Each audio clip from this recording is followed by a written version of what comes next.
Hey, hello, welcome to my YouTube channel, a place where we are talking about plants at the moment. Please like, share and subscribe if you're interested in nature and learning more about plants. Today we are going to talk about date fruit protection from pests. As you see, I'm wearing protective gear because and those are the nets we are going to put on the fruits. The reason I'm wearing protective gear is because I wanted to see if I could use them to help me protect myself from the thorns of the date leaves. However, you will notice in the picture that it didn't work because the fingers were better at doing the grip than the gloves. At first, I tried to use the gloves, and I get a knife and trim off the sharper thorns so that I can access the cluster of dead fruits easily. As you see, that cluster is on a plant which is trying to ripen. It is ripening, they are already starting to ripen.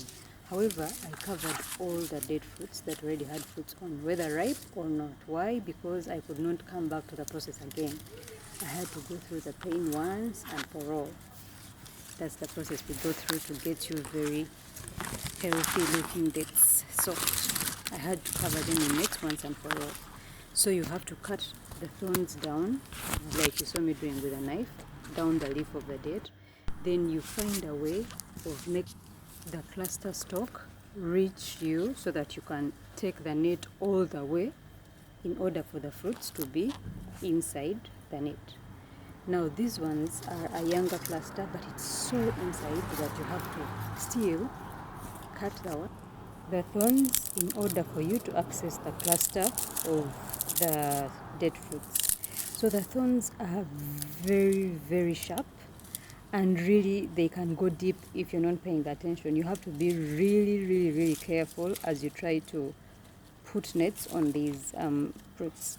And also pulling out the cluster helps you so that when you're picking the dates, it's easier for you to pick the dates without being pricked by the thorns. The thorns are so sharp, they are so strong. They could really go deep in the skin if it pricks you, and they are painful. If you've ever been pricked by one, you really know what I'm talking about. So I'm trying to pull down the cluster of dates so that I can put it in the net. When you're trying to put this net onto the dates, you make sure all the fruits, the whole cluster, is inside. You don't include the stalk because the stalk is not necessary. What you're protecting is really the fruits. So you make sure the whole cluster is inside the net. Then you fasten the net onto the stalk, the fruit stalk, the other yellow long, greenish yellow long thing you see in the inside. You fasten the net there. Then after you fasten the net, after the fruits are all inside. So you see I'm trying to put the net onto the fruit stalk so that the dates can enter all inside. You see, I'm trying to attach it to the stalk. So you make sure the net enters, all the fruits enter inside. The challenge is that the fruits, because when they are growing, they sort of divide and go away widely from the stalk. So the challenge is some fruits are sometimes stuck in the what?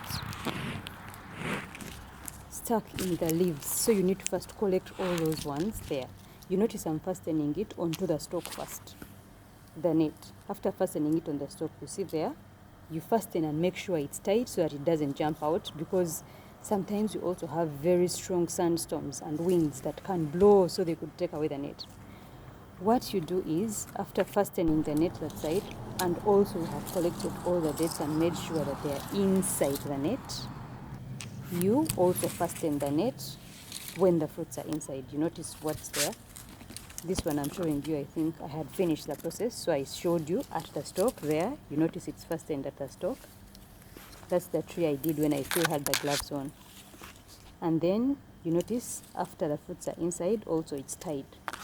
You tie it strongly so that when the winds come and they are strong, they don't fly away with the net. They could really take it. You see how it's tied at the bottom. So you tie it in a way that if it is flying with the wind, it still stays for the function it's meant to do. So you see the other cluster that is already tied up, and other clusters on this tree are complete. I didn't show you a step by step, but I tried, because recording and doing the duty while being careful not to get pricked is hard. So the next day I made another video to show you how they look like when they're already inside the net. They look pretty, right? Very lucrative. I'll include a slide of more functions of the nets for which they could be useful. Thank you very much for watching, and have a lovely day.